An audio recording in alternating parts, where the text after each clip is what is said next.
that Old Spice?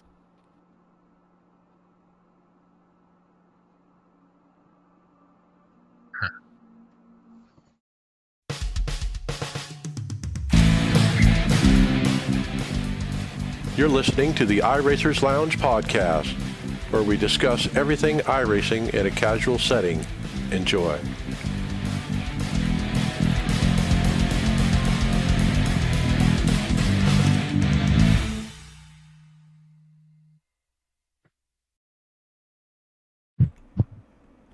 Welcome to the iRacers Lounge. I am your host, Mike Ellis. iRacers Lounge is a podcast for the iRacer, where we talk all things iRacing in a casual setting. Joining me are the usual characters, David Hall. Hello, hello. Hey, Justin Pearson. What up, my friends? Welcome, Brian McCubbin. Hey, how you doing? Real good. And Greg Hectus. What's up, everybody? On the show today, it's Build Week, and of course we will walk you through all the goodies, including a lot of new cars, tracks, and other cool upgrades. We'll investigate if Max Verstappen was caught cheating in iRacing, and what new racing wheel was described as being a masterpiece. Yeah, that's right, Mike, and you can follow along with us on your PC or mobile device in real time as you listen to the show and listen to all these topics and products we'll discuss by visiting iRacersLounge.com and selecting show notes. So log on there, and we'll see you. All right, first up, we have a video from Build Week, and it's from iRacing, and it's introducing the new Porsche 963 GTP with a little short 2-minute promo. Yeah, so this is one of a couple GTPs that are coming. And, you know, the good news is there's going to be 12 different cars available when you do these IMSA races. And I think, David, that number is that number because that's as many as we need, right? Well, it's probably as many as they feel safe jumping up to as well. Yeah, what I mean is I think we have all the make models, if I'm not mistaken. We do not have all the GTPs, I don't believe. Okay. There's no Ferrari.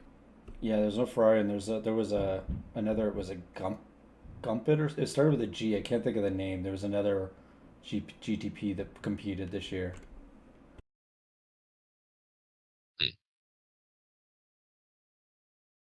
All right, Porsche 963 GTP, get on it. Which one do you think you're going to pick at the end of the day, David, when you run this class? I already own two, so I don't see much point in buying the Porsche. I do like how the Caddy sounds, and I liked how the BMW drove. I purchased the Acura yesterday with my free money from iRacing, so I used that to purchase the Acura. Nice.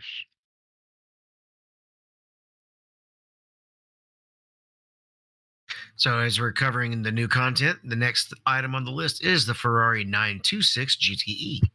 And that's interesting that they're introducing a new GTE when GTEs are basically going away. I guess that's what confused me about this a little bit, because I also thought GTEs were going away. Well, if you look at the title of the post, I misread the heading.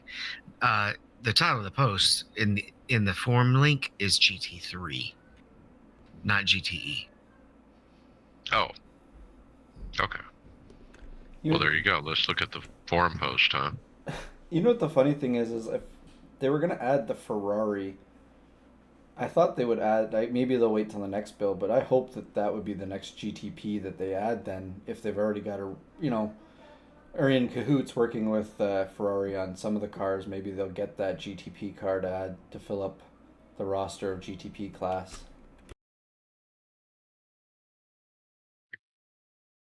Now I can't get to the forum post for some reason. It's telling me it's like acting like a bad link or something. You know what that means? It means it's been deleted. So I don't know why, but that's what that means. I couldn't open it either.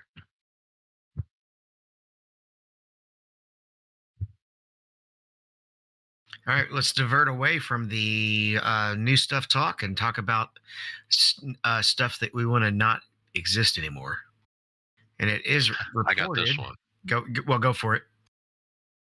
Yeah, I just want to say the script is in chronological order, so we kind of jump around a little bit. But we heard that Motorsports Games apparently hasn't paid Epic Games lately in terms of licensing fees for the Unreal Engine they use that to make the games. And so there's they're repurposing somebody else's code. You got to pay for that. Apparently they're not paying. That's what's been said.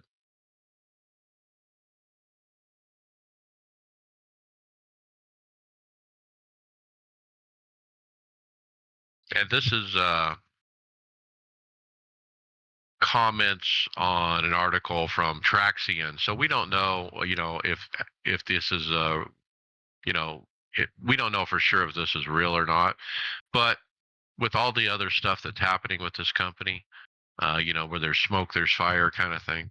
So remember, we had a date of September 30th thrown around as far as the NASCAR game stuff, NASCAR license stuff. So can't wait for that date. Yeah, and they also mentioned that that Motorsports Game is not fulfilling their obligations for marketing for the Indy Series and the NASCAR. So that combined with the Epic licensing problem, there just seems to be all kinds of issues going on with Motorsports Games. It's not looking good for them right now.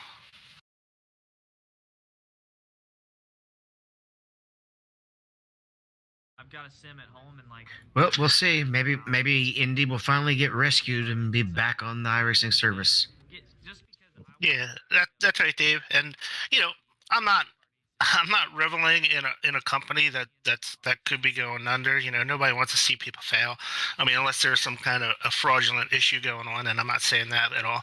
So nobody wants to see a company go down, because that's going to be people losing jobs and all that kind of stuff.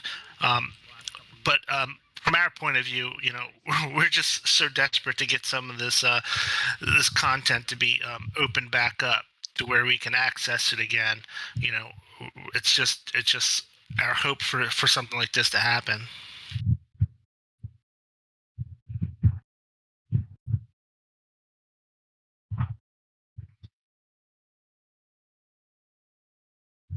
All right. Well, we cover it every chance we get now. That the fact that the sim world and the real world is crossing over, and it's interesting to hear William Byron say that he relies on his sim driver to help him. I don't know if this is supposed to be drive or driver. It says driver on the actual tweet, so he uses that to help him prepare for the Darlington race and beyond. He's referring to Nick Ottinger.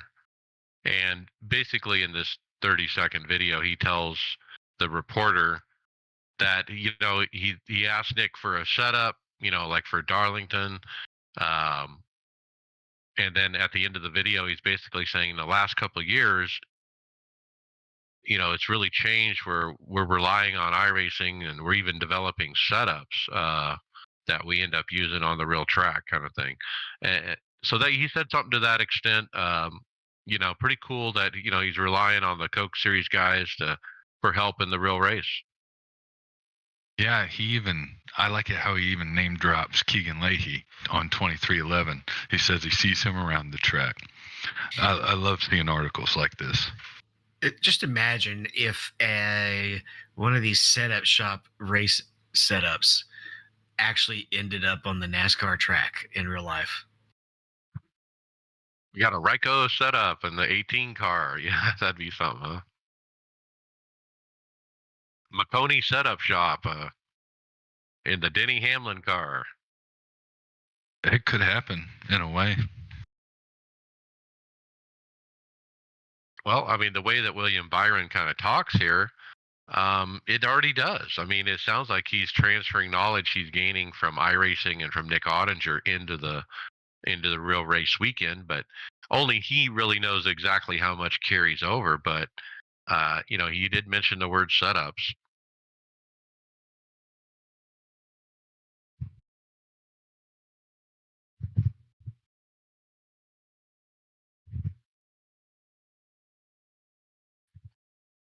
All right, as we continue to talk kind of real world crossovers, we have a post, Justin, by Milad Radman, where he found himself racing at Darlington with SVG. Yeah, it's I believe a streamer. I've seen him on Twitch, I think, a couple of times, and it looks like he kind of races with SVG a little bit.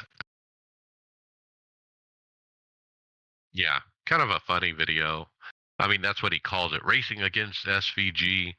But Malik Ray, Casey Kerwin, and some other A-list drivers are in the race as well. So it's not just Shane Van Gisbergen, but everybody gets that rock star effect. When you get a real Cup driver, in this case a Cup winner, in the race with you, and you kind of see how you stack up. Now, of course, this is an oval, and I'm sure Shane is going to run as much iRacing as he can to get ready for next year.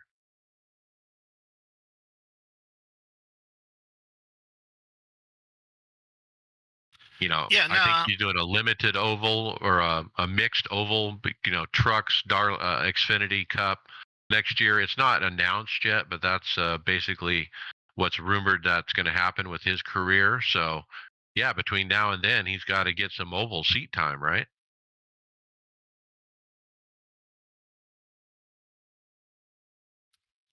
yeah, no doubt. And Milad Radman, he actually ran a really good race, all things considered. It was kind of funny at the beginning of the video. He's like, "Man, I only did like 40 laps of practice. I come in this race, and I'm racing against SVG and all these pro drivers. He's like, I don't know what I'm gonna do."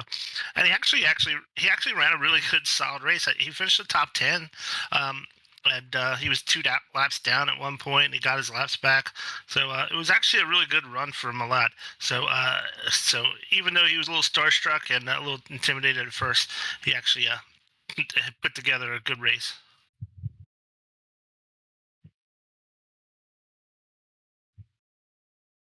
Yeah, entertaining top split oval racing, right?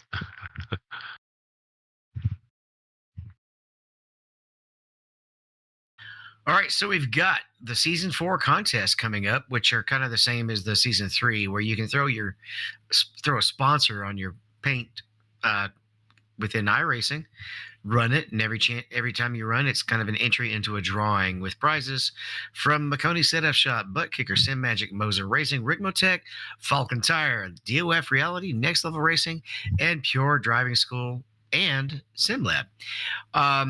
So they're all up there and on various different series. I don't think we need to read them all. No. Now the paste. Well, this is interesting. I'm totally running down the wrong. Yeah, you're kind of going Direction, down a aren't you? wrong path here, Yeah. David. What this post was really about was people were asking about how this works, where you can participate in this contest, and we had a post from a staff member, Angela, and she basically says this quote: "You will need to disable trading paints to enter the contest. Thanks." And then ever since that post, me and a few others are kind of questioning that. Like, how is that possible? Like, I don't understand. Like, so let me break this down.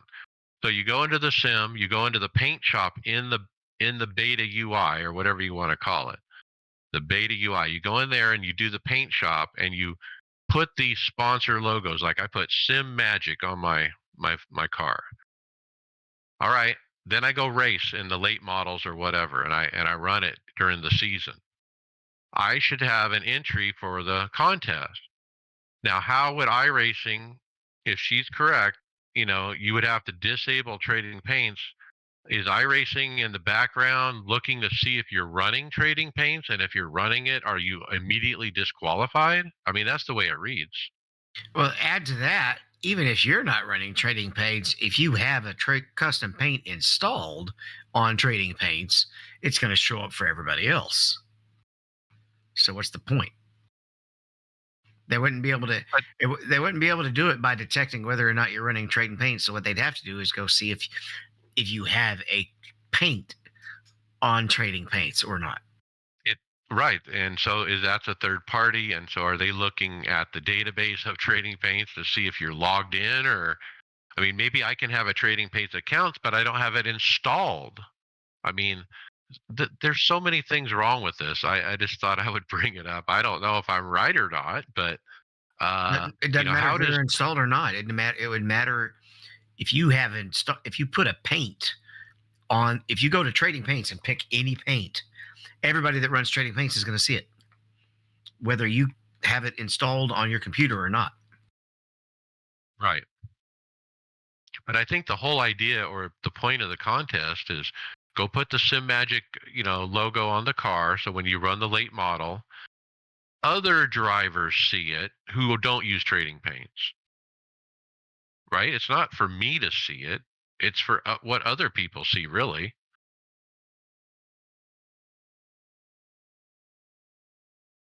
Anyway. Well, one thing you might be seeing on the track a little bit more, especially if you run IMSA, is the Acura ARX. Let's talk about that one, Justin. Yeah, they got a tweet here saying, "Get ready for the Acura ARX 06 to hit the iRacing track. You can drive the number 10 Konica Minolta Acura, I might have butchered that, ARX 06 beginning September 6th as part of the 2023 season 4 build in the GTP class." This confuses me when I see, Honda is tweeting about Acura, but then you look at the steering wheel and it says Cosworth. So who actually makes the motor?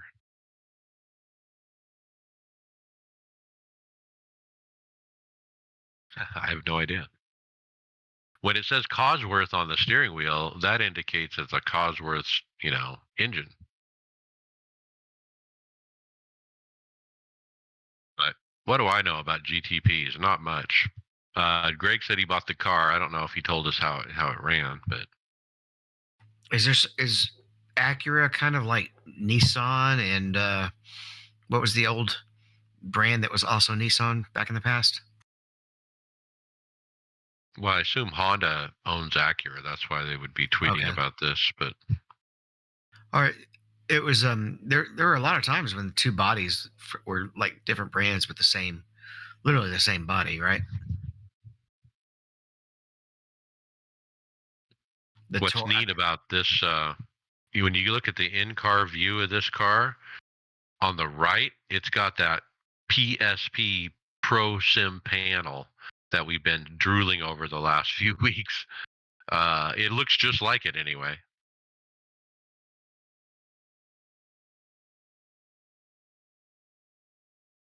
Well, and along with a tweet, there is a video just like the one that was put out for the Porsche that's on the script. Love that steering wheel.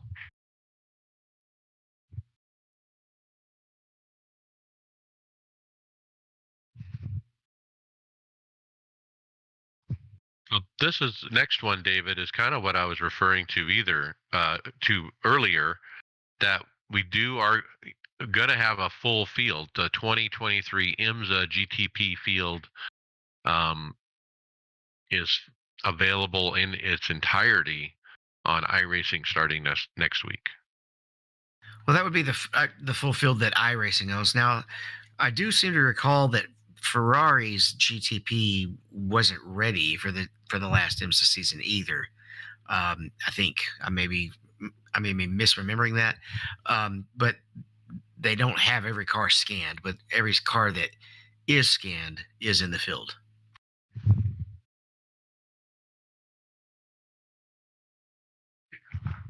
Cool.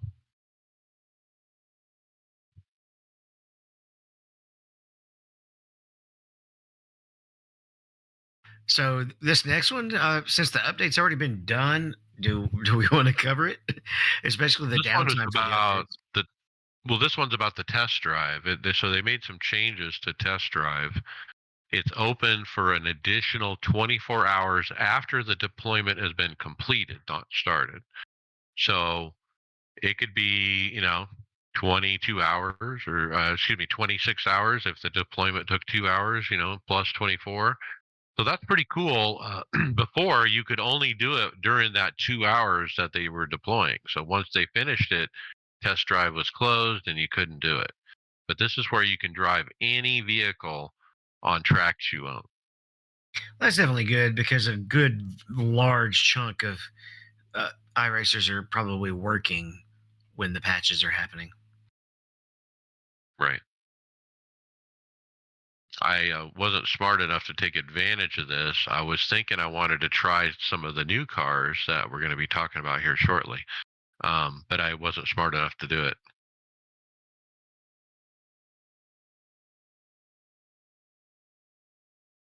Well, how many of you are all excited for the next 87 car to be put out? I mean, I'm excited for it because I like to run these cars, and the more different models in the race, the better eye candy. It looks cool. When we have different makes and when these with this particular series of cars, they look quite different from each other. I mean, you can really tell the Buick from the Pontiac. I haven't ran this series yet. How many models are there? This is the fourth one, I think. And they were asking in chat, is it the Oldsmobile that has not been put in? Yeah, Yeah, I think the Brian talked Oldsmobile's about not that in. last week. Yeah, the Oldsmobile has the same body shape as the Buick. I think that's what the point was. Right. So from a distance, I wouldn't be able to tell them apart in a race. Right. And somebody could actually just throw Oldsmobile stickers on it too if they wanted, right? Right. Yeah, Yeah, exactly. as a They workaround. probably have, Mhm. and they probably have too. Yeah.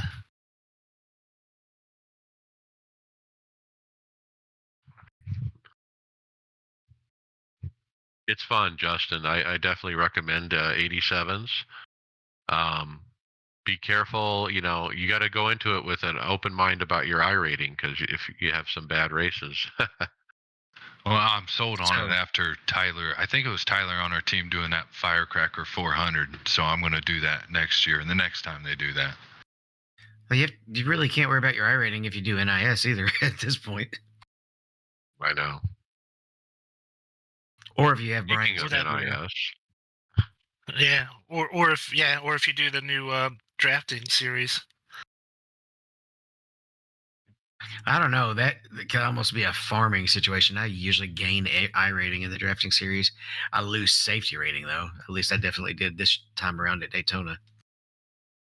that's my biggest dilemma this week is trying to decide about the Draftmeister series. If I'm going to go farming, am I going to go lose my butt?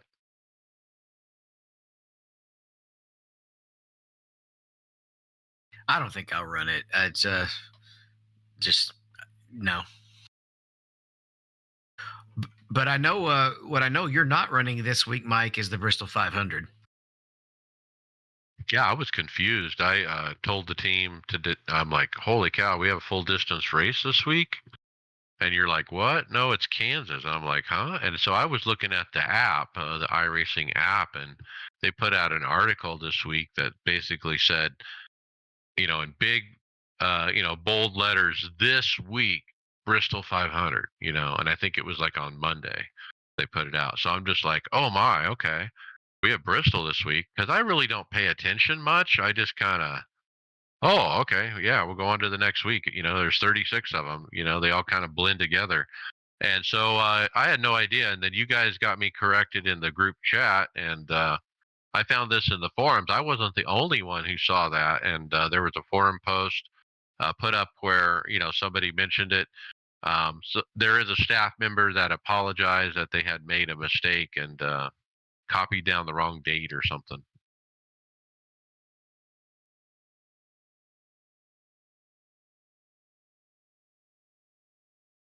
Bristol's next week, full distance.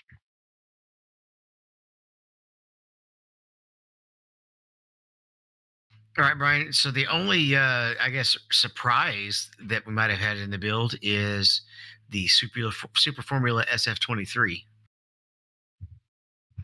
Yeah, that's right. So yeah, we saw this video like right before the release was dropped, and iRacing put out a video announcing the Super Formula Championship Racing Series in the SF23 Toyota car. So if you're not familiar with it, there's a video from Stuffy, Stuffeyy. He posted a YouTube video that explains the series for those who aren't familiar with it. It's basically the top level Formula Series in Japan that they race over there. So that's what it is. And yeah, I don't remember hearing anything about this prior to the release. So to me, this was one of the surprise announcements that came through. I've never even heard of this series until this announcement.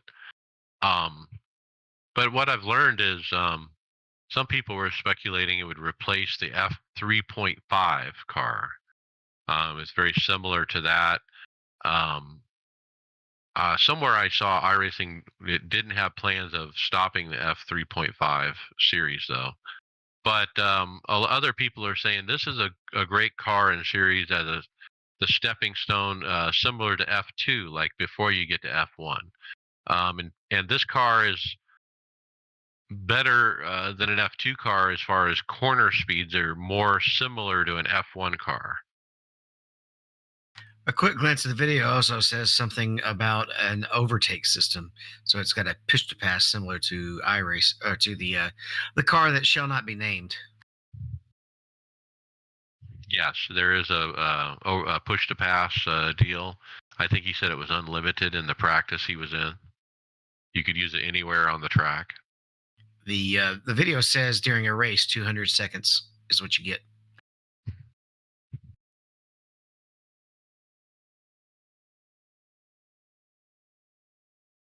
So I don't, I'm still don't feel like I can move up to these bigger cars. I'm still trying to master some of the mid-level cars. I think I'm okay in the lower cars like the Skippy and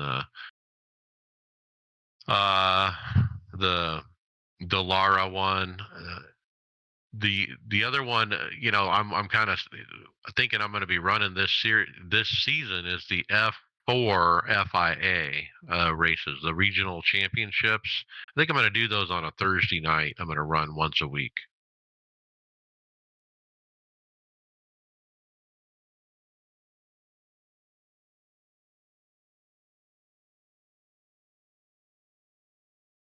All right, Justin, jumping back into the iRacing and real world genre, we've got Brian McCandless talking to iRacing, calling it the lowest barrier to entry to get involved in motorsports, as he was talking with Parker Kligerman. Yeah, he talks with Parker here about iRacing giving an opportunity, getting within the sport. Parker's on a podcast I listened to with Landon Castle, the Money Lap. If you guys have ever listened to it, or need a podcast to listen to, I recommend that one also. Yeah, I love Parker. He's so good for the sport. He does TV. He was a driver. He does iRacing. I just think he's awesome. Yeah, and he had some neat things to say where people approach him. How do I break into NASCAR? Either as a driver, maybe an announcer, maybe as a crewman, or some other kind of job. And his go-to answer is basically get involved in sim racing. That's going to open the doors and help you figure out, what, it helps. And that's basically what he described. He says it so much more eloquently though than I. But yeah, I mean, before sim racing and iRacing and NASCAR kind of got this thing going. nowadays, I mean, you certainly can cross over. I mean, you look at Raja Karuth and what he's done.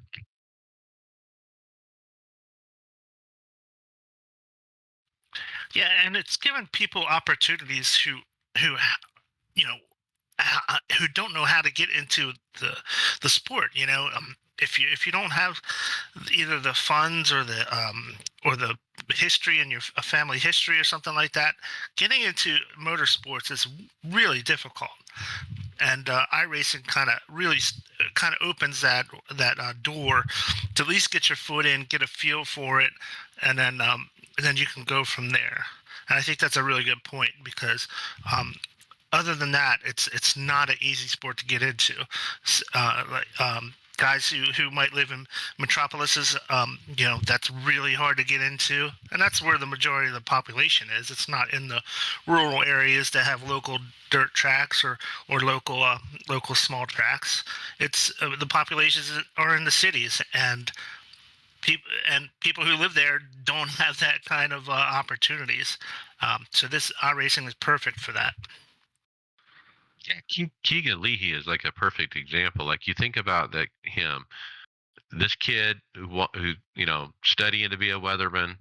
He lives in like the white tundra of Canada, up in the snow. There's no racing around, There's no opportunities to get into motorsports up in the white tundra of Canada, And so, hey, he gets involved in iRacing. He excels at it.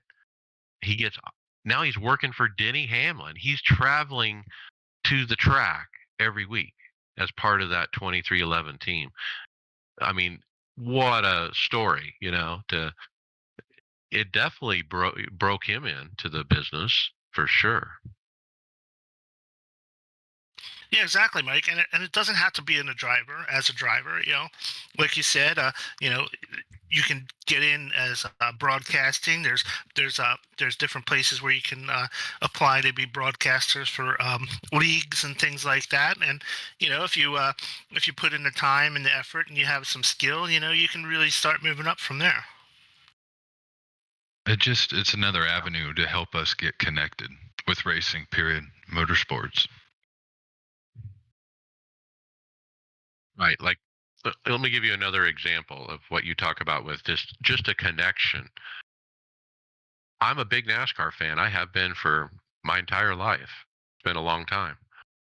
But because of my association with iRacing, I feel like I have a connection with Shane Van Gisbergen, SVG, because I've raced with him on the track a few times. And just that little connection. This makes watching a NASCAR race at Chicago street course that much more sweeter when he smoked those guys. And so that little connection, I mean, there's, like you said, it gives you all these different connections. And if you're into motorsports, you should be into sim racing. Yeah, just like it relates more. It helps you relate more. Like when they're broadcasting and Kansas has got that big bump in turn one that kicks you around if you got the wheel too turned or got too much wheel in it. And when they talk about that, it's like I felt that. I know what they're talking about.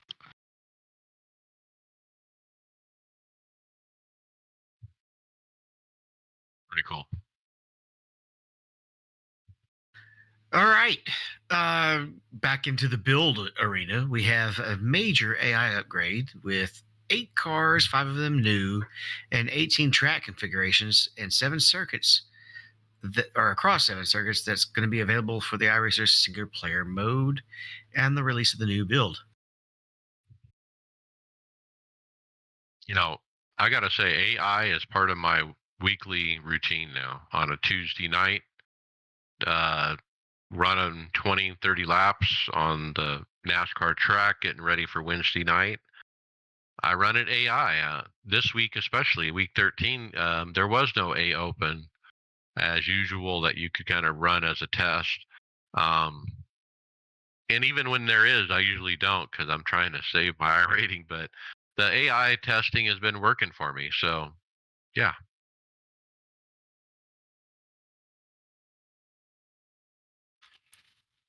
Yeah, it seems like iRacing is really putting a lot of time and effort into building that AI system. When it first came out, it was pretty limited, and they just keep building and building on it.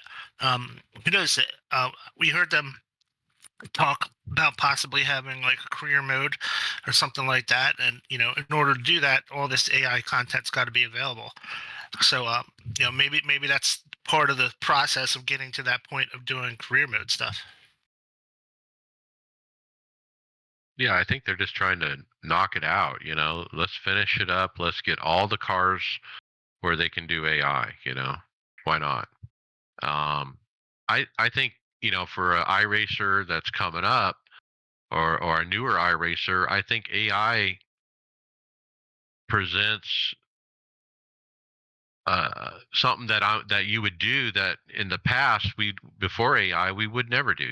So like go backwards in time, 7 years. And what did we do for practice? You had to go find a practice. You had to go host a race. You had to jump into an official practice. You had limited options, and in there would be limited amount of cars. You couldn't practice restarts. With all 40 cars and stuff like that. So the AI has really opened up opportunities, and I think as a new driver coming up, I'd be doing a lot of testing in AI before I get into a real race. I just see that my workflow would work that way. Doesn't all the AI work also have them in a better position to maybe do the console thing like we're speculating? I think so. They're getting repetitions, if anything. They're getting used to it. They get the staff that knows how to do it, and yeah.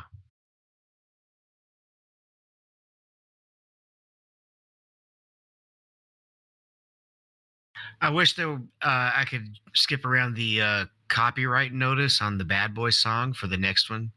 But Justin, did Max cheat? Maybe. EJ posted a video of some evidence of Max Verstappen may have cheated in iRacing. He's got a point. If it's true, he dug in and said that the times don't really match. He just finished a race, but he was actually logged into a race just minutes after the race. So he thought that was pretty fishy.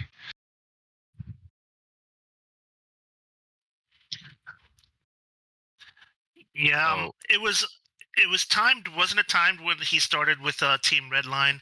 Like his I rating was pretty flat, and then he started with Team Redline, and his I rating went through the roof, like immediately.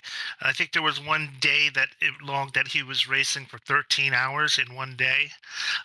So the DJ UJ thought that was kind of fishy, and kind of went through his finishes. And you're right, Justin. He compared them to his actual race times, and some of them were like almost right on top of each other. Like did Max finish up a Grand Prix race, jump into his trailer in 15 minutes, and start up a road race on iRacing? Possible. He's got a rig in his plane, so maybe he did. Who knows?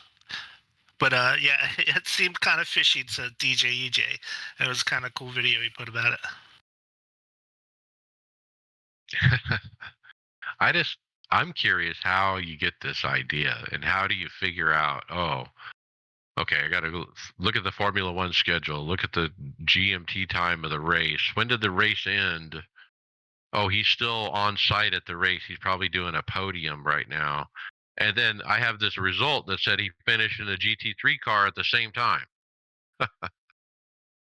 I guess, I mean, you got video evidence of him, on the podium. I don't know. Yeah, I know it's Max Verstappen and all, but iRacing frowns pretty heavily on other people driving under your name if that's what happened. So it would not be it's not something they usually take lightly. Right, and that's the insinuation of this video, is that somebody from Redline is driving signed in as Max, while Max was racing in F1.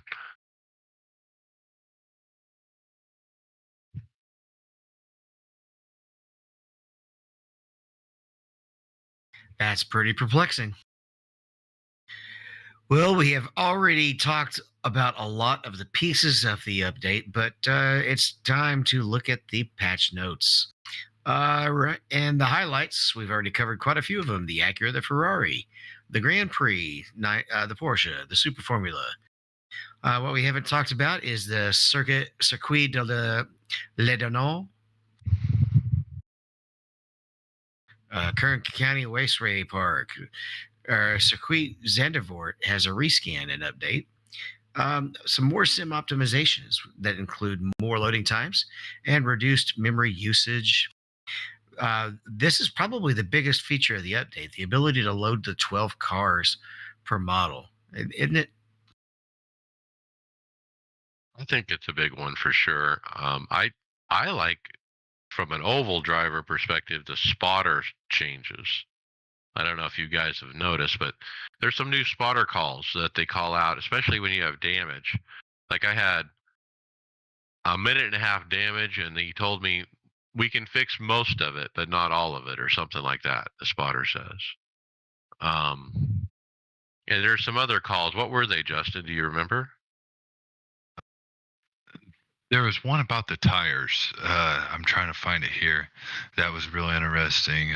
This change should provide much more realistic experience for grip momentum when driving on grass, sand, gravel, grass slash crete, and other off-track surfaces. So if we go sliding through the grass, I wonder if we're going to get stuck or really slowed up like the real cars do. We're gonna have to try the grass. Yep. Yeah, I run a really low setting on the spotter calls, so I haven't picked any of those up because I still prefer the crew chief spotter options. So title idea: try the grass. Um, there's driver audio filters like ear protection and helmet effects. They've worked on the results page. I wonder if that's on the website or the UI. Oh, guess what? In the UI, I went and looked up my points, and they show me what position I'm in my division now. It says second instead of 68th or whatever. They finally heard me and fixed it. Good, good. Another thing they fixed: 12 damage model upgrades up to the new damage model. For the new GT cars, all the new cars I think coming out. It looks like the Xfinity cars have it now, right? And also the Wheeling Tour, the SK modified, the Ford Mustang FR500, as well as the Dirt UMP. Now, back to the spotter. Yeah, you can turn on this helmet effect, which I did turn it on, and it gives like the little chirp or little click as the spotter or the crew chief keys up, and then after he's done talking, you hear a little click as it turns off. So it sounds more like a proper radio transmission.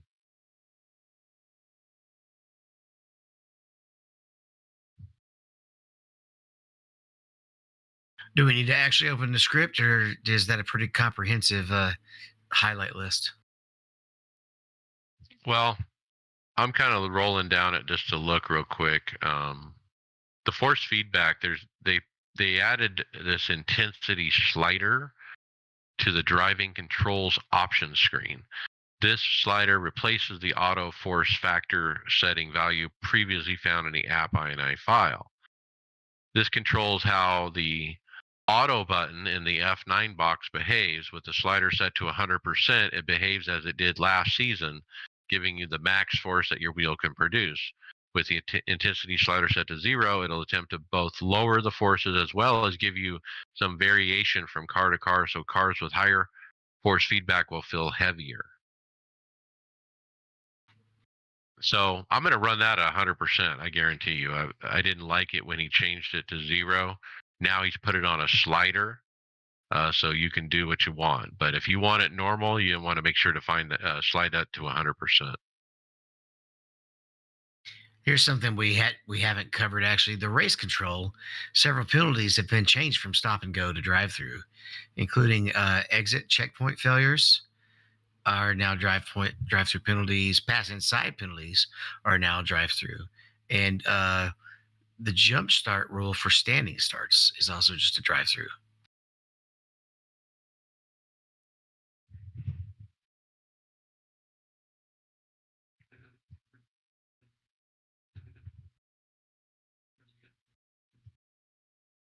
All right, pretty good build. I was kind of hoping for rain, but there was quite a bit. Now that we go through it, I mean, the next three, David, are just post-build videos of the content we've already talked about. Yep, Zanderville, Lebanon, and Kern County. And then the next post up is the race schedule. And I haven't been through it all, but the most notable change, I think, at least in our wheelhouse, is the changes in the sports car. IMSA is now Class A, and there is no European Sprint Series anymore. There's a Class B GTE series that has kind of replaced it. What I'm looking for is I mentioned the FIA F4 regional championship thing. I'm also looking. Donnie Spiker's trying to talk me into running Mazda Cups on oval. Apparently, is happening this series this season. So might get involved in that too.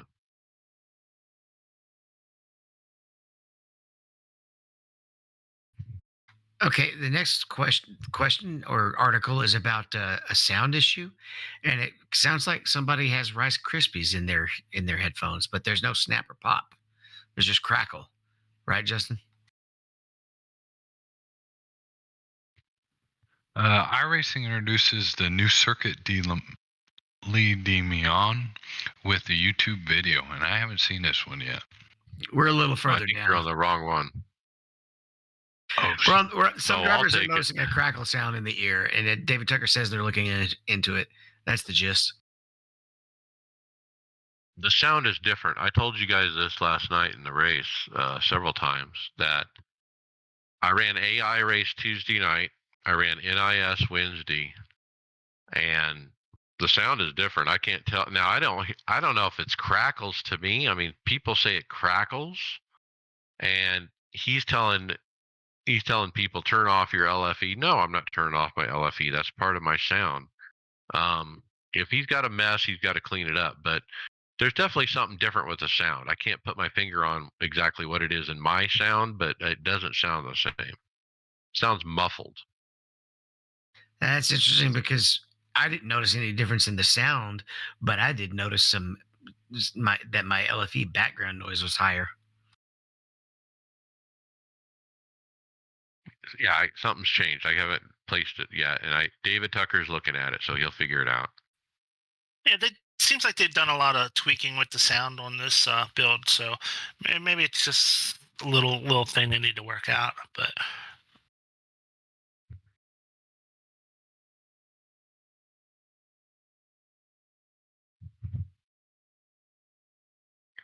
And we have one event left on the calendar as far as special events. We're getting towards the end of the year. It's a post by Greg West, and it's the Bathurst 1000. So this is the one that's run at Mount Panorama in Bathurst in New South Wales, Australia. And it's definitely their big event. There's two big events on that track. One is GT3, one is Supercars, and this one is the Supercars. The start times, um, these look a little different, don't they? Well, they have one for Aussie, and then they have 3 U.S. servers. So, but it's Yeah. next weekend, not this weekend. The Aussie time seems different than I remember because it's going 3, 7, 12, and 16. So, yeah, it's a little bit different than the standard times they've had, but not drastically. And correct, it is running on the 16th and 17th. Got to have the pretty much the standard special event stats of a D 4.0. It'll be a 30-minute warm up, attached qualifying. Got to have, I believe it's a team event, so you've got to have 2 people running at least.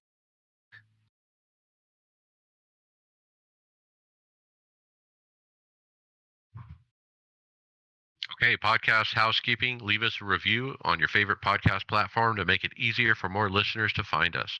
Mention that podcast to your fellow drivers so they don't miss out. We appreciate it. Check out our Discord and get involved in the conversation.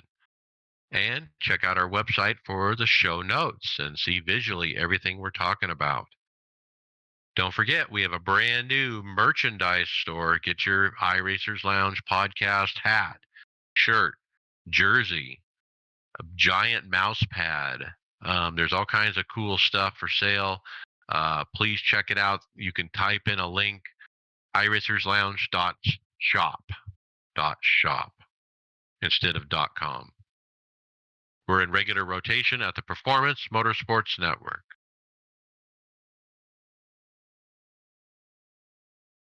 All right, how did everybody do in fantasy this week, Brian? Well, taking the win for the week at Darlington was Res Dog. Res Dog's back to form. He's one of our better fantasy participants. Nikki Bobby, 420, finished second. Two Girls, One Amigo finished third. Louder Racing was fourth. So we have to go a little ways down to find some teammates here. I believe number ninth place is Steve Thompson, but he goes by Dwayne Bluer Tranny on that one. And Justin we got 19th place. So not a great week for Tifosi. I'm just gonna check my roster here. Truex got I mean, I had Byron, Bell, Blaney, Wallace, and Suarez. So kind of Toyota heavy. Now I bet a little on the side money, and I put money down on Byron on a top 3 and Bubba Wallace on a top 10, and that paid me good. Nice. So in the overall standings, Canadian is still leading the pack with a 120-point lead over Team Dwan. North-South Racing's third, NASCAR Jedi's fourth, and iRacing Mason is fifth in the overall standings. There was a point of that race, I thought Kevin Harvick was in position to win, and he got some bad luck or something. Bad timed caution or something, but yeah, that was a bummer. That was on Riddick. That was just not smart. What, he just slammed on the brakes while in turn 3? I come just about at mid turn 3 and just thought he could pit at full speed, and pit road was on his left already. And Ryan Newman ran over him, didn't he? Yeah. This is what I think one of the hardest pit roads to get on in NASCAR. What do you guys think? Not gonna lie, I Yeah. spun it out before going there. It gets real tight at the end, and once you turn left and you got too much wheel and you're gone. Yeah, and the transitions are really harsh between the banking and the flat. Can make upset your car a little bit. It's tough. It's not an easy track in any aspect. I remember races there in previous years where I'd come in after a run, there's no rubber on the tires anyway. You go driving it in there, and you slow down a little bit, turn the wheels to the left, and it doesn't turn. The car doesn't turn.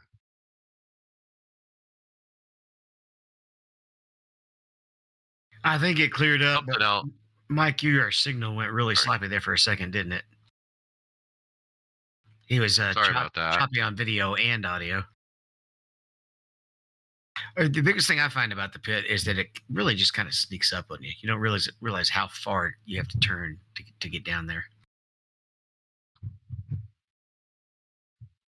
Something else that I do different than other drivers getting on the pit road there is I get down off the back stretch. I don't wait to turn 3. I get down really low by the inside wall, and I approach pit lane right against the inside wall. Like there's a painted logo there, I drive right over it.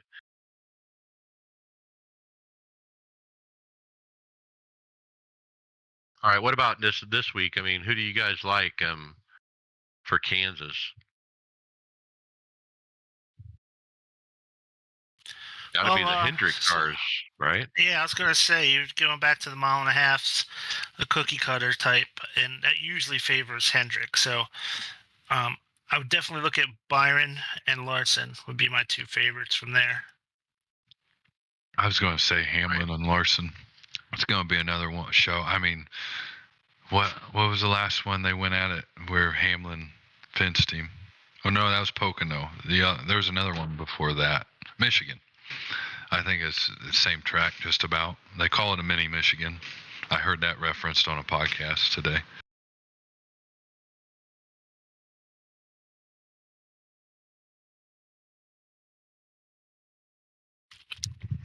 Ross Chastain has been really quiet lately. I wonder if he finally starts to, and he usually does okay on mile and a half. Maybe it's his time to step up and make some noise. There was a point in the season where every week all we were talking about was Ross Chastain this, Ross Chastain that. I mean, he was the topic of conversation. Now you don't even hear about him. Then if you look, Bowman gets real good finishes at Kansas too. That's a good dark horse pick. That block that Bowman did on Suarez, that was like atrocious. I couldn't believe that. He drove him down to the nitty gritty, man. I thought I was watching iRacing.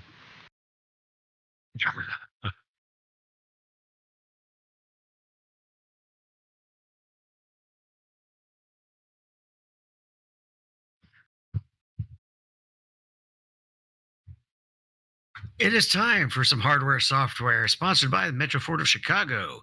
And we're going to open it up with a Daniel Morad video featuring the Ultimate Racing Simulator. So, what do you think of this one, Mike? He builds a new rig. You know, he's got a great rig already.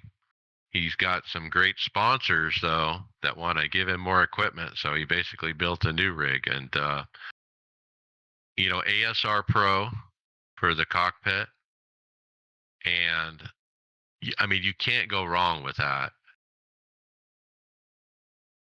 The other thing I want to say while we're talking about the new Pro rigs, SimLab has a pre-order for their Pro rig that lots of times is visually referenced by seeing these flat sides on the 8020.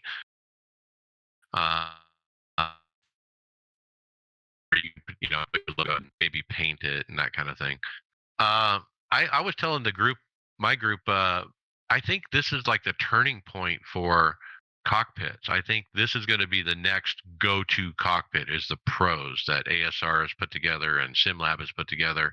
In fact, it came out that SimLab P1X is being replaced by this Pro version rig that they're pre-ordering. And my understanding is you won't be able to buy the tried and trusted P1X that David Hall has, that I have, that others on our team have. Seems like a lot of these 80/20 rigs are starting to get a little bit more not fancier, but they're leaving a lot more space for individuality by the manufacturers, where you can see certain things that are a little different, like the flat plates, like you were talking about, Mike. And when we look a little bit later at the other Pro, it's got some unusual designs that you don't see in other 80/20 basic style looking rigs. The only thing I just hope that stuff doesn't take away from some of the customizability of the 80/20s, because if you have a flat section and you don't have the bar with the slots, you can't add extra stuff to it. So I just hope that doesn't get lost in this new direction they seem to be going. So I've been glancing through the video. He did get the active pedals, right?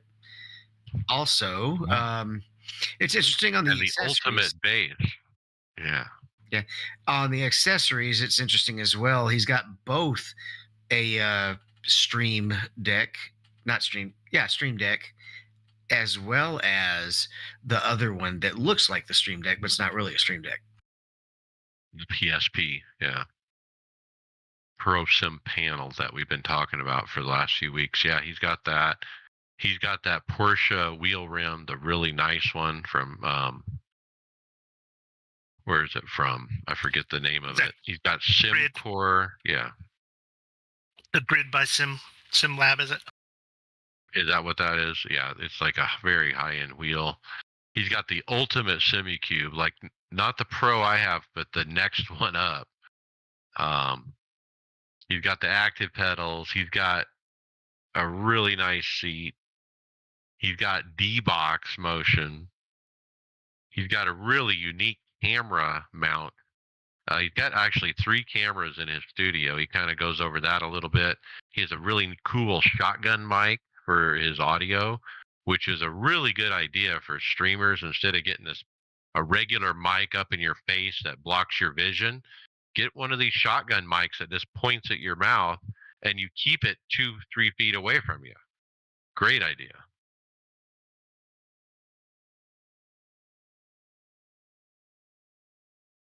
I mean, what else do you see? I mean, this is like an ultimate setup, you guys, as far as what products to pick, you know?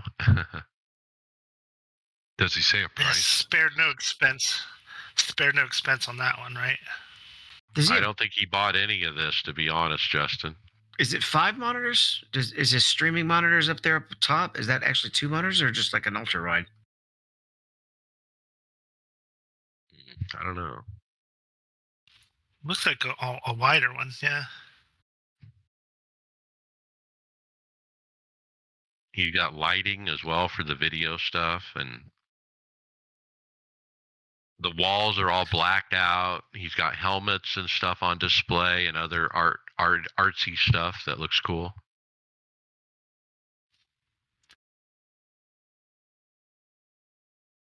But when you get, like, if you go to the 11.5 minute mark or 11-minute mark or so, he kind of zooms out to show you the whole room as a whole. And it really is like it looks like a video shoot, there's big lighting. He's got cameras everywhere,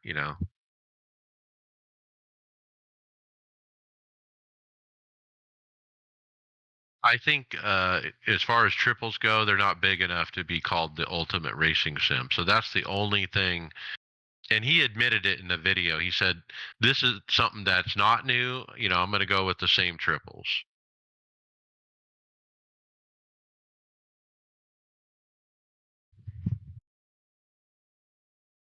Oh, so the next topic, Brian, is the wheel you were just talking about, Grid.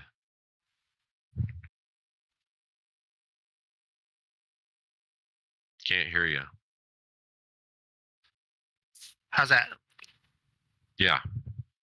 Okay, so so we did talk a little bit about this, and Dave Cam actually got his hands on one himself. This is the Grid by Sim Labs Porsche RSR steering wheel that he got to try out, and there were no superlatives high enough for his opinion on it. He called it a masterpiece, a work of art. He loved it. It was fantastic. I like how he reviews these products. He bases it on 4 things. He bases it on how well it's made, how's it look, how's it function, and what's the cost. And that's how he makes his purchasing decisions, basically. And basically he said it looks fantastic. He goes through a good detail on all of the details on it. The build quality, he said, was just absolutely perfect. Worked great. Showed some versions of the software. It's got a 5-inch LED screen on there, or LCD screen on there, and he shows you how the software can change the readouts. Really nice looking. The picture on the LCD screen was crystal clear. And and the only thing that setback is it's over $2,000 wheel, so it's an expensive wheel. But you know, he makes the point. What's too much. What's when it comes to this stuff, and it's very subjective as far as price goes. He said if he had the money, he would buy it, but yeah, but he couldn't say enough nice things about this wheel. $2,256 at grid-engineering.com. And After it's the after the wheel we covered officially last time? licensed. Yeah, after the wheel we covered though last week, that's a bargain. The $10,000 one. Yeah. This one looks better to me than the $10,000 one, to be honest. Oh yeah, I thought so too.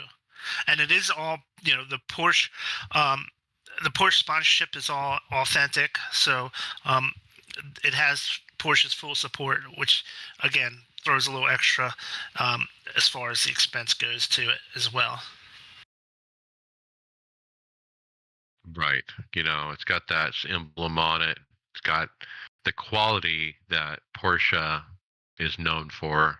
The grid engineering is every product they've put out has been just fabulous. So, like you said, Dave Cam couldn't say enough about this. And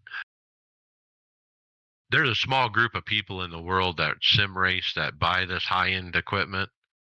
And like he said, you have the quid or you don't have the quid. That's up to you. There's a lot of wheels to choose from now and different price points, and you could pretty much pick whatever the heck you want.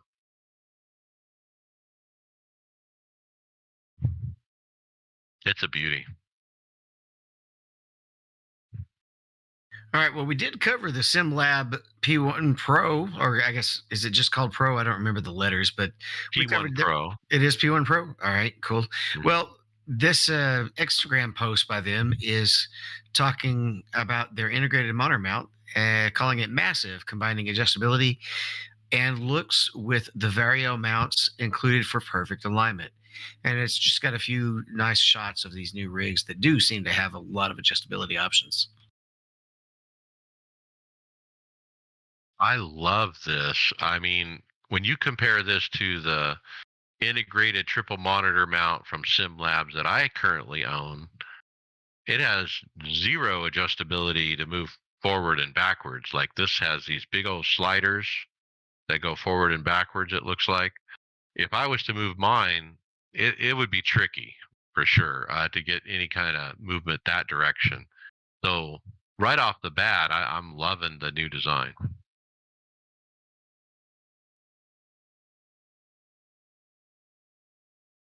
And these are sold separately, I take it, and so you can, perhaps buy these for your existing rig as well. The monitor mount itself in the picture, I'm actually buying 3 of them because I think that's the one where you can adjust by the mills each way. Because I'm tired of seeing the gap on my monitors. It's driving me nuts. I have those. You're gonna like it. You basically have a small Allen wrench and just minutely screw and unscrew the little screws to do that fine adjustment. It's pretty cool. I was going to ask you if you had a referral code or a promo code or something like that before I bought. No, but you'll like it.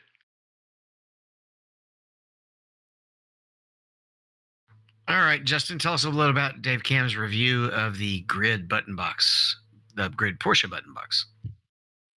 Yeah, Dave Cam also got his hands on the Grid by SimLab officially licensed Porsche 911 GT3 Cup button box, and he does a little video review on it, David. Yeah, I'm assuming Grid must have sent him a couple of products, the wheel and this button box as well, yeah, and this one is also Porsche sponsored. It's got tons of buttons. It's a carbon fiber faceplate, nice mounting system. He goes over the mounting system for 80/20. This one's a lot more reasonable. I think it was in the $300 range. So for a button box that has a lot of buttons on it, master switch, toggles. It's fairly well priced, all things considered. And that's the shape that you see in every Porsche button box. It kind of is what their dash looks like, pretty much, in a real Porsche. Yeah, Right, it's a supposed to be a replica. replica of that 911 GT3 dashboard. Exactly. Yeah, and it's comprehensive, like you said. It's got all the different types of buttons that you could possibly want, knobs and starter with a hidden a cover on it. All the different things. So pretty nice. Pricing is appropriate, even with the Porsche branding. You'd think it would be more, but um, yeah, my ignition controls is just under $300, and it's got probably similar functionality to what this shows. I also doesn't look very deep. I always look for how deep these boxes are. It to me only looks like maybe an inch and a half deep. So pretty cool.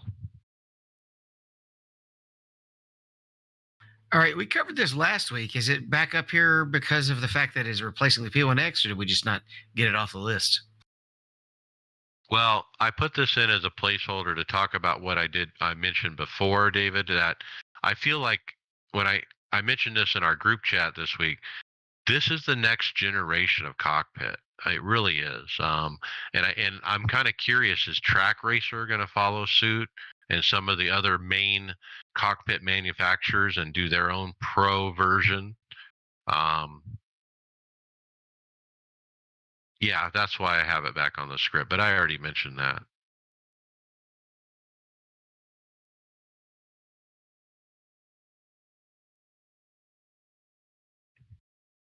All right, so we have some Fanatec news. They've unveiled their new CSL Universal Hub V2 with 9 new steering wheels.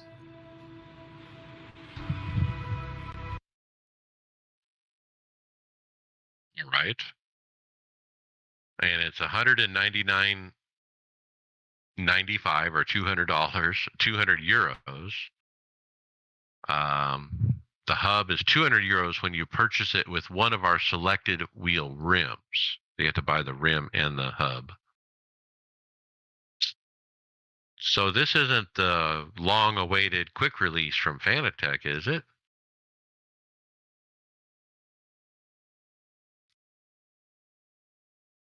I don't know. Brian, I think you had something really cool to say, but we're not hearing you.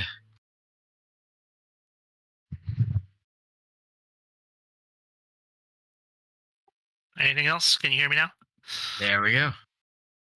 So, yeah, I was going to say something that was really insightful, which slipped my mind right now because I got a little sidetracked there.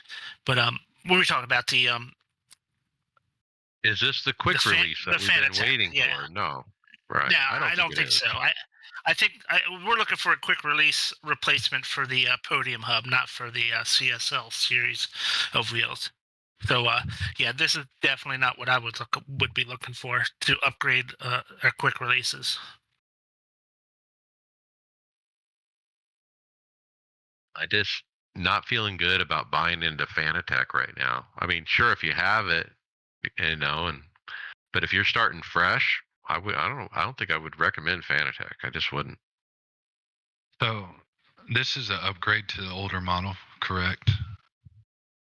Oh, V2 it says, version 2.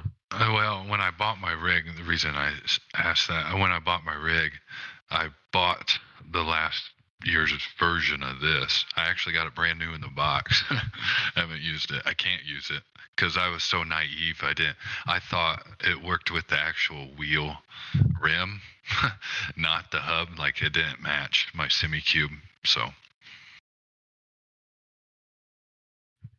Whoops. I know. I made I made a lot of bad purchases, and then I got the quick release too for the Fanatec. I had no idea what I was buying.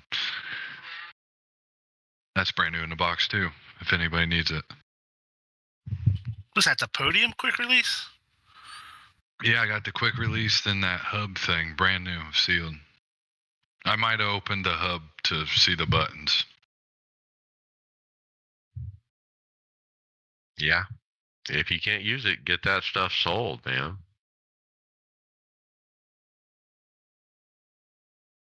All right, we got one more video to wrap it all up. It's from Boosted Media, and he's covering the Cube Control SP01 pedals. Yeah, this is a little awkward. This video. Because,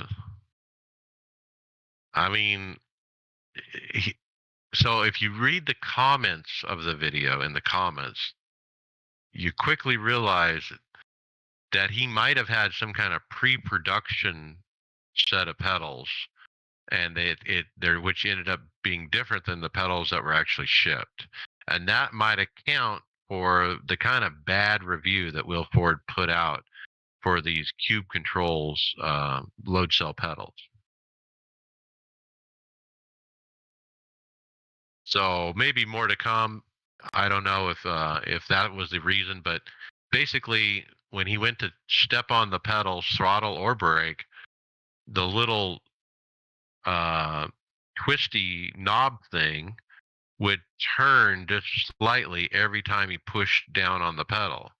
So every time you go to push it again, it was slightly pushed in or indented more than it should be. And so it was like a fatal flaw as far as I'm concerned. I mean, he said it a little bit nicer, but to me that was a fatal flaw. And so he wasn't too shy about saying it, but yeah. Well, he did mention that, or there was some text in his video saying that, since finishing and editing the video, Cube Controls responded and said that the pedals were a pre-production, and that the issues with that nylon sleeve were fixed in the final product. So yeah, so apparently they might have fixed it. So maybe we'll re-review it with the final version of it. But my they look really cool, but they're like $1,000 for a 2-pedal set of load cell pedals. That seems a little high for me for that. And no base Despite plate. how And the no base damper plate, which kit is or whatever extra. is extra. Right. Yeah. So, I mean, probably all in, and they don't even make a clutch pedal just yet. So if you have to have a clutch, I don't know, what would you get, 2 throttles or something? I don't know. It seems like it's not quite ready for market, in my opinion, and pretty high price too. I think at that price, by the time you get 3 pedals on that thing, I would be getting hydraulics for sure. Yeah. I mean, in Cube Controls, if you recall, they were teasing these for almost 2 years before they released at the Sim Expo and different things.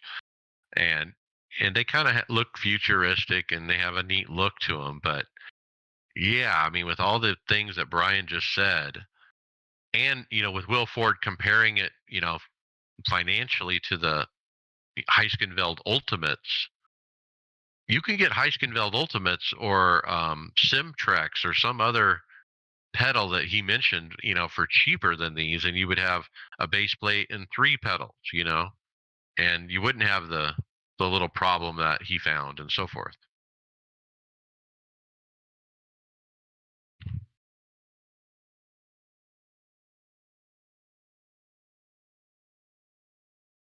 Okay, let's jump to results. NASCAR iRacing Series. We'll finish up Darlington. Friday Open, I got P19. I hit pit road with 30 to go. I got some passing on the yellow. Yikes. That put me a lap down. I fought for the lucky dog, and then I got involved in a wreck. I fought again and did get the lucky dog, P19. And that was one of those deals where I was trying to get on the pit road and kind of inch up against the guy in front of me, but the guy who stayed out, that was in front of me, and he stayed out on the track, he didn't catch up quickly. He was lagging back, and that's why I got the penalty. I felt stupid. I should know better. Justin, you had a nice P5. Yeah, I started 31st. That was kind of my strategy in Darlington not to qualify. Let them wreck up in the beginning. Drove real conservative. Never went more than 25 laps. My car wouldn't start getting good until lap 20, unfortunately. Just kept inching forward, and yeah, had a good end. All right. Tony Rochette, P8, went from 28th to 14th in the first 5 laps and just hung around top 10 most of the race. Sunday Open, Justin, P17. Yeah, again, like I said, my strategy is not to qualify. Started 31st again. Stayed in the back of the race. Stayed in the back most of the race.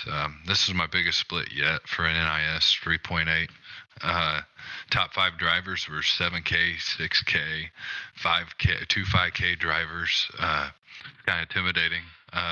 Went on a 100-lap run. I'm not used to that at all. I actually started driving up a little bit. Well, I drove it from 31st to 17th and gained a lot of iRating. Still plussed up. Nice. Good run. Tony, P11. Definitely higher split than used to, but got caught in a wrecking car and then spent most of the race getting it fixed.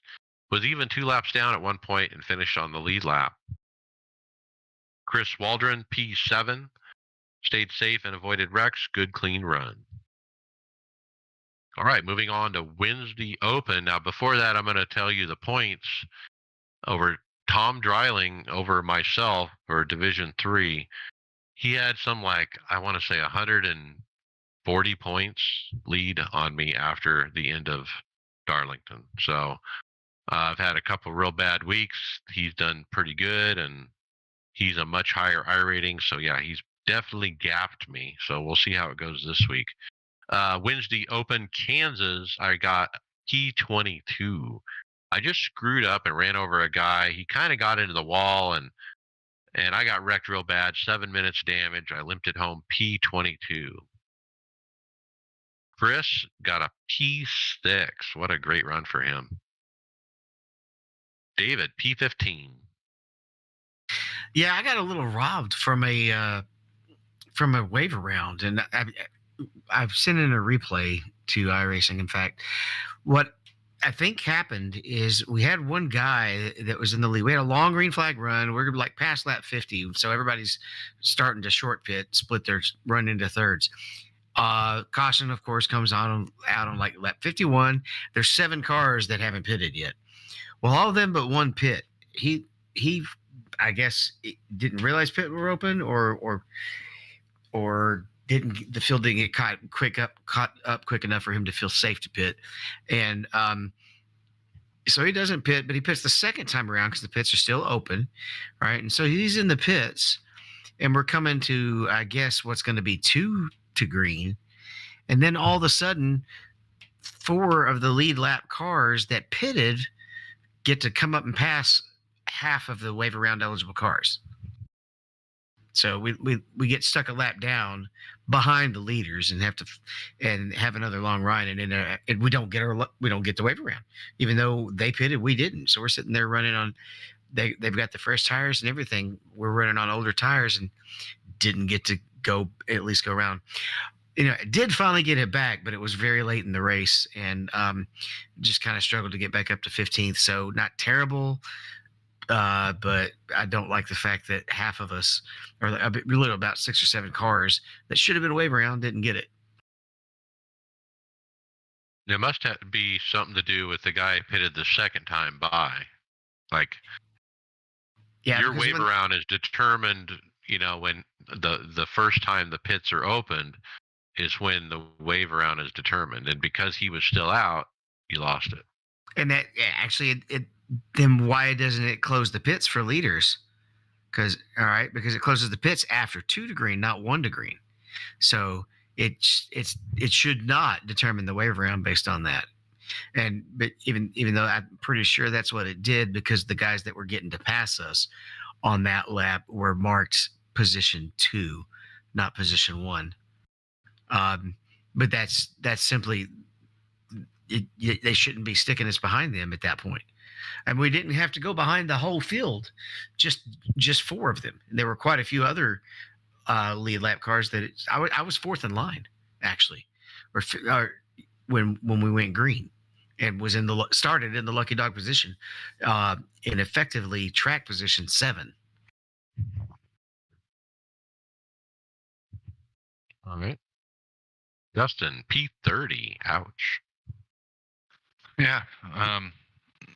I started in the back like I usually do. I ran good, inched my way up to the top 10. We went on 40 lap runs, I think it was, because it was right before the pit window every time. And I was coming off turn 2, and there was a wreck going into 3 and 4, and they started collecting themselves, and they got back up on the track. And well, 2 of them went back up on the track side by side at like 20 mile an hour when we were already 2-3 wide, and everybody scattered, and I caught the short end of the stick. I was done. Yikes. All right. Chris got a P6. Man, he's been running great. First 3/4 of the race was a wreck fest. Stayed in the back and made my moves after halfway. Ran the bottom to save tires and worked my way up to 6th. We were in the same split, and I was in all that mess. The first 3/4 wreck fest, and he just stayed in the back, and it worked for him. Maybe I should try something like that. That's kind of not my style, but maybe I should try it with all my luck lately. All right, Thursday Open, I ran. All right, a P10. I finally got a top 10. Pretty much sucked all day. I had several moments where I got loose and almost spun. Now check this out. At the very beginning, on the start, the whole outside lane doesn't go, and they stack up, and I thought I got brake checked. I mean, the guy in front of me literally hit the brakes after we were on the gas, and I ran into him 4x. The second lap, I'm driving through the middle in the corner, and I get loose and drift up a little, barely touch this guy. He ends up in the wall, and then another 4x. So I have 8x by lap 2 with no damage. And then I think I get another 4x like on lap 60. So I'm running with 12x for most of the race. But anyway, I kept it clean from that point on. Was 15th on the final restart. With some carnage, I was able to get to 10th. I'll take it. Other racing I ran, Chris McGuire hosted. I ran DW12 at Michigan, wrecked out. We ran dirt street stock at Lanier. It was a demo derby, basically. I finished P12. And then 87s at Talladega, I got wrecked out. All right, and with that, final thoughts, David Hall. Not a whole lot. Go check out the merch. We got it all set up. I'm actually working on adding a couple of more options for a special numbered episode that's coming up soon. And I have ordered my merch myself. So, except I'll probably be ordering this 400th episode shirt as well. Ooh, that's next week. Yeah, I ordered some merch myself, bunch of stuff. So I've had this podcast a long time. I do have one shirt, a polo shirt, David, you had made up at some point that says iRacers Lounge. But that's really all I got. We have some stickers, and I have some stickers. But this will be nice to have a bunch of different items. I got a couple hats, I got a jersey, I got a shirt, and a mouse pad. So I kind of went to town. I have already added it, though. I've got to put it in the store. There is a sticker for the 400 iRacers Lounge that you can get. So get your sticker, guys. Show some pride. All right, Brian McCubbin, final thoughts. Well, still dealing with problems. So it sounds like a broken record at this point, but I've really trying to dig into it these past couple of days. Still haven't found the problem yet, but it still keeps crashing back to Windows in the middle of a race. And I've isolated everything that I could, turned off. I even running on the monitor instead of running on VR just to make sure there's not an issue with that. Ran test sessions, AI sessions, hosted sessions, all of them I get crashes on. So I got some help from our teammate Steve. He's got some stuff for me to check out, and I've even gotten iRacing involved. So far, they've been really responsive, though. To be honest with you, as far as getting technical support. So um, just working through this, and please God, don't have to buy a new computer. There's got to be a way to fix what you got. Got to be a way. Okay, Justin Pearson, final thoughts. Not much. Just about to run the NIRS race here at 9. I'm excited, like I mentioned. I'm going to get those monitor mounts to kind of clean up my rig. I'm getting to the point of my rig. It's been, God, 8 months. And I'm finally getting to the point where it's built. I got everything where I want it. Now I can clean it up because I got wires everywhere. I got gaps in the screens. So I'm just cleaning it up and making it look nice. Yeah. I'm at a point where I need to rebuild my rig because I have one side sagging. Somehow I got some loose bolts somewhere. But yeah, I'm going to wait till season's over before I take this thing apart. And when I do, I'm going to do a cleanup like you're doing. Just make sure all the wires are tidy and clean and professional looking. Absolutely. Greg Hectus, are you there? Final thoughts. No, Greg's not with us. All right, my final thoughts. Man, just been struggling at NIS the last couple weeks. I don't know what it is. Is it me? Is it my luck? Is it both? I got my cataract surgery done and successfully, and I can see out of both eyes very well now. And it seems like I've not done better since I've had both eyes. I seem to have raced better with one eye. So that's a little dismaying. I'm like, crap, what's going on here? So it's hard to say. It's a 36-week season. There's ups and downs. I just feel like I'm on a down curve right now. Already sick of Kansas. I'm glad I got a top 10. Hopefully I can get something better tomorrow night and pad my points a little bit more.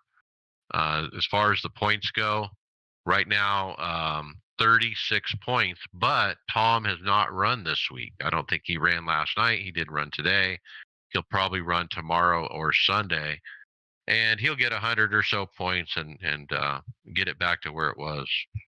So I don't know if I'm going to catch him. I'm kind of waiting for the drop weeks, and we'll see how it shakes out.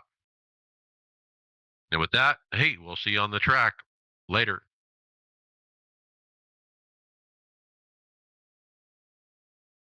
Okay, title